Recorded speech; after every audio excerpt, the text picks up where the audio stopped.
ఆ గొర్రెపిల్ల ఆ 7 ముద్రలలో మొదటి దానిని విప్పినప్పుడు నేను చూడగా ఆ 4 జీవులలో ఒకటి రా అంటూ ఉరుము వంటి శబ్దముతో చెప్పటం విన్నాను. మరియు నేను చూడగా ఇదిగో ఒక తెల్లని గుర్రము కనపడింది. దానిమీద ఒకడు విల్లు పట్టుకొని కూర్చొని ఉన్నాడు. అతనికి ఒక కిరీటం ఇవ్వబడింది. అతడు జయిస్తూ జయించటానికి బయలు వెడలుతాడు. ఆయన 2వ ముద్రను విప్పినప్పుడు రా అంటూ రెండో జీవి అనటం విన్నాను.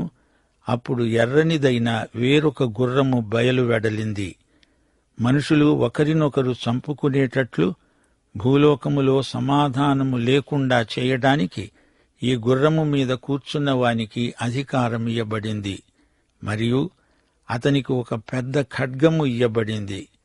ఆయన 3వ ముద్రను విప్పినప్పుడు రా అని 3వ జీవి చెప్పటం విన్నాను. నేను చూడగా ఇదిగో ఒక నల్లని గుర్రము కనపడింది. దానిమీద ఒకడు త్రాసు చేత పట్టుకుని కూర్చున్నాడు. దేనారమునకు 1 సేరు గోధుమలని, దేనారమునకు 3 సేర్ల యవలని, నూనెను ద్రాక్షరసమును పాడు చేయవద్దని ఆ 4 జీవుల మధ్య ఒక స్వరము పలికినట్లు నాకు వినపడింది.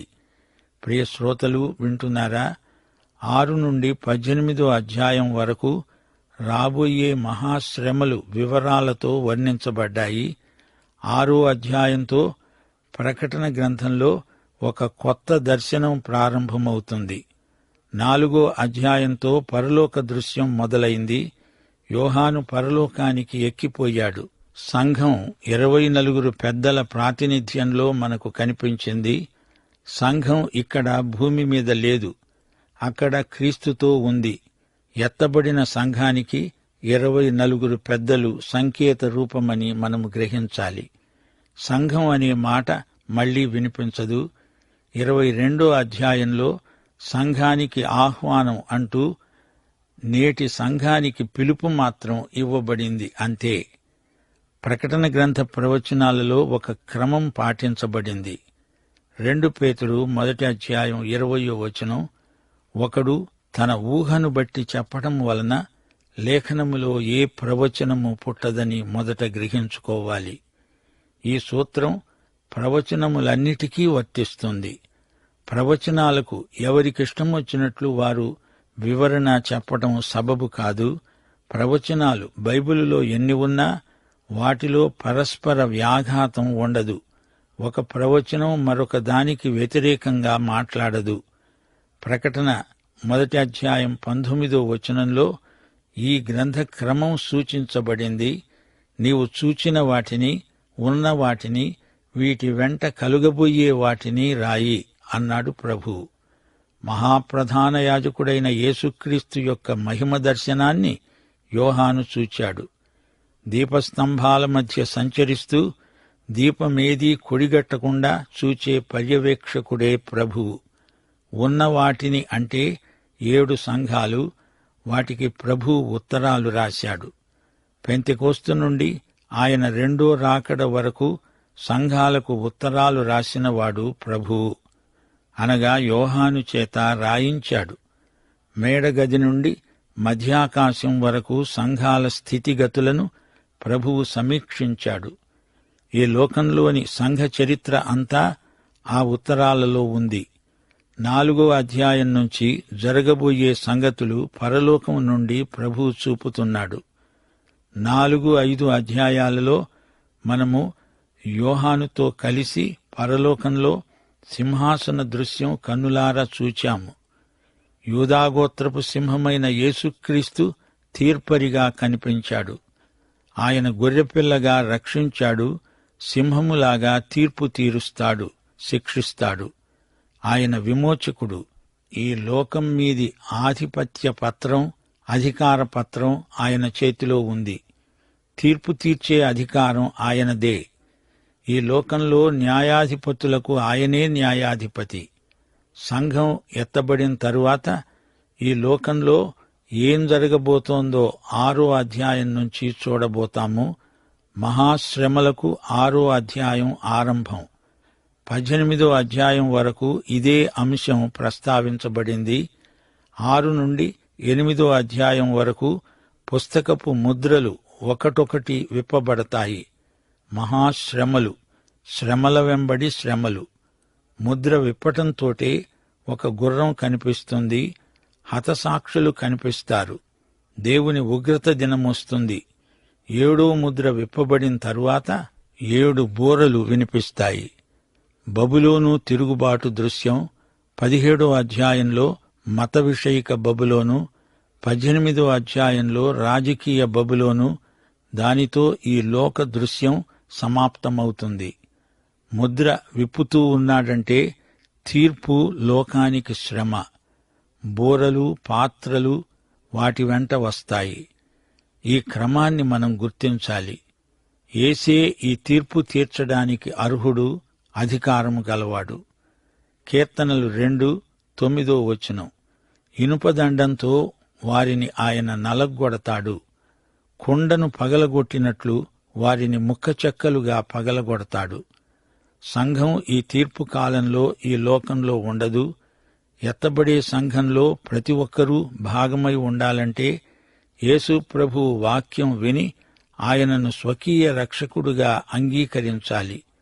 అందుకే వాక్యపు విత్తనాలు విరివిగా చల్లాలి. అది మన కర్తవ్యం. మహాశ్రమలను గురించి మనం తెలుసుకోవాల్సిన సత్యాలు కొన్ని ఉన్నాయి. పరిశుద్ధాత్మ పాత్ర ఇందులో ఎంతో ఉంది. సంఘం ఎత్తబడినప్పుడు పరిశుద్ధాత్మ ఇక్కడే ఉంటాడు గాని చెడుగును అడ్డగించడు. పెంతెకోస్తుకు ముందు పరిశుద్ధాత్మ ఉన్నాడు. పెంతెకోస్తులో పరిశుద్ధాత్మ పరిచర్య క్రొత్తది. విశ్వాసులను క్రీస్తు శరీరంలోకి తెచ్చాడు. ఆత్మ బాప్తిస్మం వారికి కలిగింది. భూదిగంతాల వరకు వారిని నడిపించాడు. సంఘం ఎత్తబడటంలో పరిశుద్ధాత్మ పాత్ర ఉంది. కాని సంఘంతో పాటు పరిశుద్ధాత్మ భూలోకాన్ని విడిచి పోయాడు అనుకోకండి. ఆయన ఇక్కడ ఉంటాడు. కాని సంఘము ఇక్కడ లేదు గనుక చెడుగును అడ్డగించడు. సైతాను విచ్చలవిడిగా తిరుగుతాడు. నిజమైన సంఘం ఉప్పు వెలుగు లాంటిది. సంఘం ఎత్తబడుతుంది. ధర్మవిరోధిని అడ్డగించే సంఘం ఇక్కడ ఉండదు, ఎత్తబడుతుంది. సైతానుకు అట్టే సమయం లేదు. అందుచేత వేగంగా తాను చెయ్యాలనుకున్నది చేస్తాడు. దేవుడు కొంతకాలం మాత్రమే వానికి స్వేచ్ఛ ఇస్తాడు. అంత్యక్రీస్తు చెలరేగుతాడు. మనుషులు అతణ్ణి అధిక సంఖ్యలో వెంబడిస్తారు. అంత్యక్రీస్తు ఈ లోకాన్ని వశపరుచుకుంటాడు. అయితే దేవుని తీర్పును ఎవరూ తప్పించుకోలేరు. ప్రకటన గ్రంథం 6వ అధ్యాయం 17 గొర్రెపిల్ల ఉగ్రత దినం వచ్చింది, దానికి తాళజాలిన వారెవరు? మహాశ్రమలు ఒక్కసారి రావు. ముద్రలు విప్పబడుతూ ఉండగా క్రమేణా అవి రానురాను మరీ ఉద్ధృతమవుతాయి. జరగబోయే సంగతులు ఇవి ఇప్పుడే జరిగినట్లు చెప్పకూడదు. ఏవి ఎప్పుడు జరగాలో అప్పుడే జరుగుతాయి. 7 సంఘాల వృత్తాంతం చరిత్ర, కాని ఇవి ఇప్పుడు ప్రవచనాలు. అవి నెరవేరిన తరువాత చరిత్ర అవుతాయి. శ్రోతలు, ఇప్పుడు చూడండి. తెల్లగుర్రమెక్కిన ఆశ్వికుడు మొదట కనిపించాడు. అది 7 ముద్రల పుస్తకం. ముద్రలలో మొదటి దానిని ఆయన విప్పాడు. తెల్లని గుర్రం మీద విల్లు ధరించిన మనిషి, అతని తలపై కిరీటం. జయిస్తూ ఇంకా జయించడానికి ఆశ్వికుడు బయలుదేరాడు. ఈ గుర్రమెక్కినవాడు అంత్యక్రీస్తు. వీడు నకిలీ క్రీస్తు. క్రీస్తులాగే నటిస్తాడు. వీడు క్రీస్తు విరోధి, ధర్మ విరోధి. సైతాను దూతలు వెలుగుదూత వేషం వేసుకొని వస్తారు. అతడు తన స్వంత పేరు మీద వస్తాడు. ప్రజలను ఆకర్షిస్తాడు. ప్రజలపై సమ్మోహనపరిచే ప్రయోగాలు చేస్తాడు. లోకానికి చెప్పరాని కీడు చేస్తాడు. శాంతి నినాదాలు చేస్తాడు. ప్రపంచ సమైక్యత అంటూ ధర్మపన్నాలు పలుకుతాడు. శాంతి కోసం ప్రజలు తహతహ చెందుతున్నారు. అంత్యక్రీస్తు కల్లబొల్లి మాటలు విని మోసపోతారు. అంత్యక్రీస్తును ప్రజలు అనాలోచితంగా వెంబడిస్తారు. శాంతి లేదు, సమాధానం లేదు. అంత్యక్రీస్తు అందరినీ ఈ విధంగా మభ్యపెడతాడు. డబ్బు పెట్టి శాంతిని కొనగలమా? కొనిపెడతానని అంత్యక్రీస్తు ప్రజల నుండి ధనం పోగు చేస్తాడు. రాను రాను లోకంలో శాంతికి బదులు అశాంతే ఎక్కువవుతుంది. శాంతి యుగాన్ని చూపుతాను అంటూ అంత్యక్రీస్తు లోకాన్ని మహాశ్రమలలోకి నడిపిస్తాడు. యేసు యూదాగోత్రపు సింహం, దేవుని గొర్రెపిల్ల.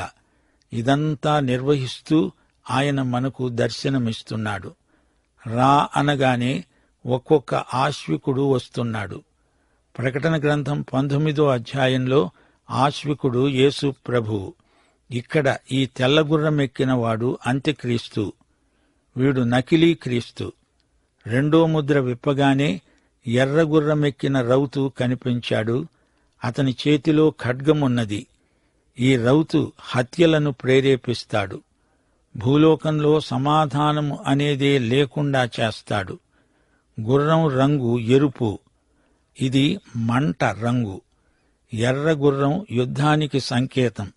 తెల్లగుర్రమెక్కిన రౌతు తెచ్చిన శాంతి కృత్రిమం, తాత్కాలికం. ఎర్రగుర్రంపైని ఆశ్వికుడు యుద్ధాలను రెచ్చగొడతాడు. అంత్యక్రీస్తు తెచ్చిన కృత్రిమ శాంతి అంతలోకే మటుమాయమైపోతుంది. యుద్ధాలు మొదలవుతాయి. ఎర్రగుర్రం యెషయా 57వ అధ్యాయం 21వ వచనం. దుష్టులకు నెమ్మది ఉండదని దేవుడు సెలవిస్తున్నాడు. అంత్యక్రీస్తు శాంతి శాంతి అంటూనే మరో చెంప యుద్ధానికి రంగం సిద్ధం చేస్తుంటాడు. అంత్యక్రీస్తు రాజకీయాలు కపటము, వేషధారణ. తెల్లగుర్రమెక్కి శాంతి నినాదాలు చేస్తుండగానే ఎర్రగుర్రం వచ్చింది. హత్యలు, రక్తపాతం, యుద్ధం, పోరాటం. మరో ప్రపంచ మహాసంగ్రామం వస్తుందంటే ఆశ్చర్యపోనక్కర్లేదు. ఇక మూడో ముద్ర విప్పగానే నల్లగుర్రమెక్కిన ఆశ్వికుడు రానే వచ్చాడు.